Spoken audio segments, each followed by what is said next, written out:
Hey guys, what's going on? We're back. Dr. Coons here. I've had some great feedback again from last week's video, so I wanted to keep it going. So again, as a reminder, any hot topics or anything of interest that you'd like to have me go over, feel free to reach out. So today, a lot of you were wondering how to improve balance, control, and strength, particularly in the lower extremities. And there's a lot of exercises to pick out.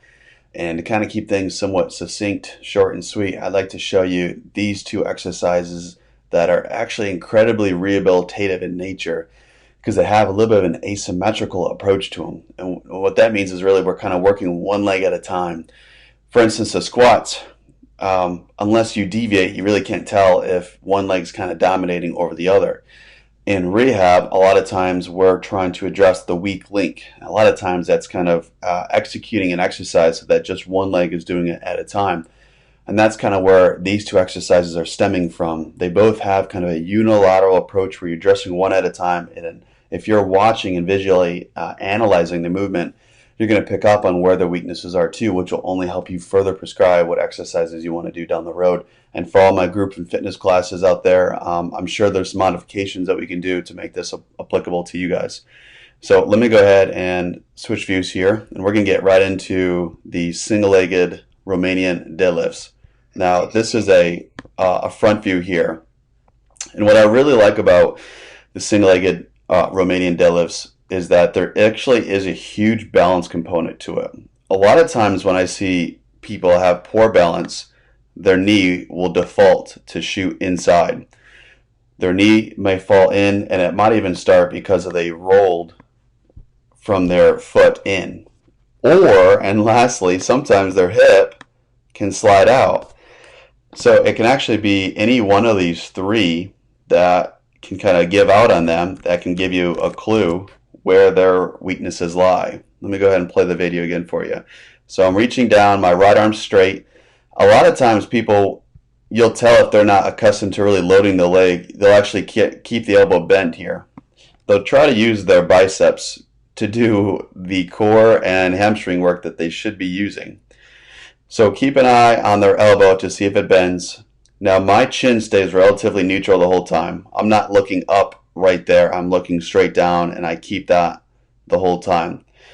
In terms of where the dumbbell, or excuse me, kettlebell should land, notice that I'm keeping nice parallel lines between my right arm and my left leg in this case. What I don't want to see is that, unless further specified for whatever reason, that the arm would come across and kind of land over here. Generally speaking, for traditional single-legged Romanian deadlifts, make sure that the arm is reaching and staying about shoulder width apart.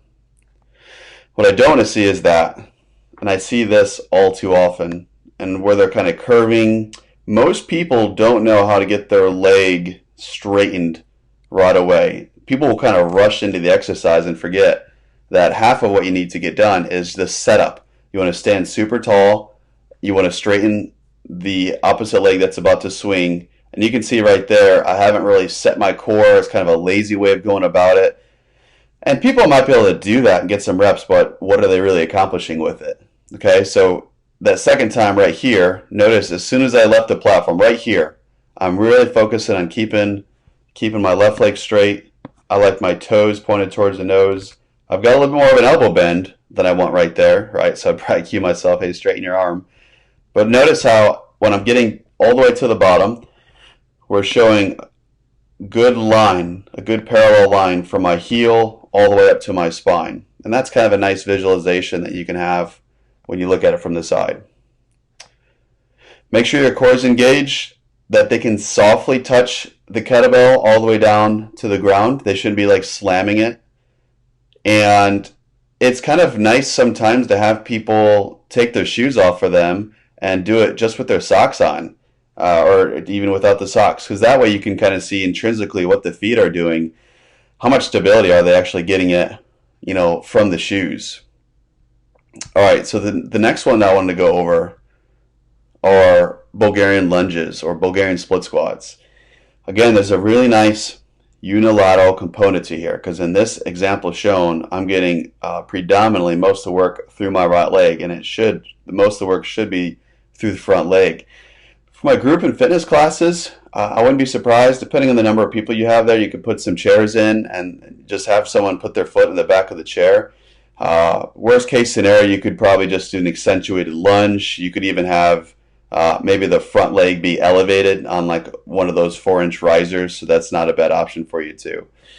But one of the biggest mistakes that I see with the Bulgarian split squats is that people do not go down and back.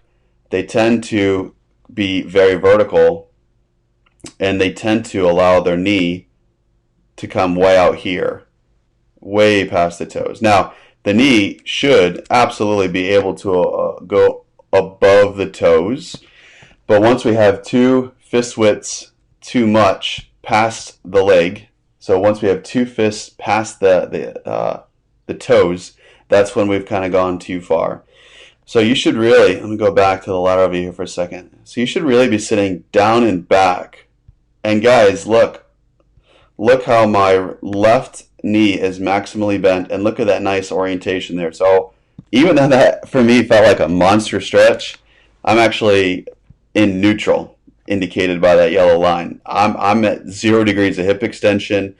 I feel a good quad stretch there on my left, so it's kind of accomplishing 2 for 1 here. You can play with the foot position. You can see that my foot's a little bit into tibial internal rotation. It's rotated in slightly. That's not a big deal. So that's kind of where people can get comfortable with it.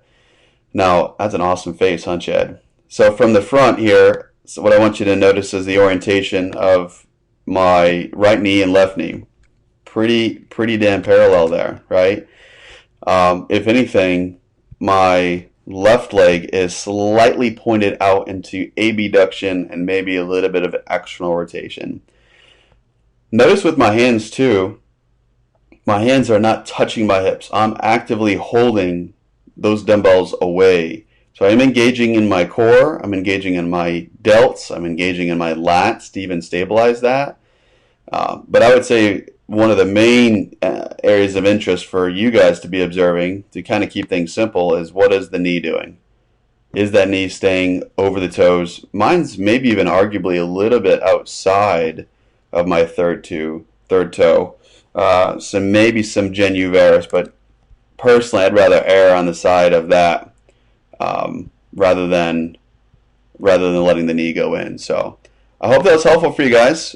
But try those 2 exercises out. If you get those rock solid, they could almost always be implemented at some point for your clients. So just kind of keep those 2 in mind. And hopefully I'll see you guys next week. Thank you. Take care.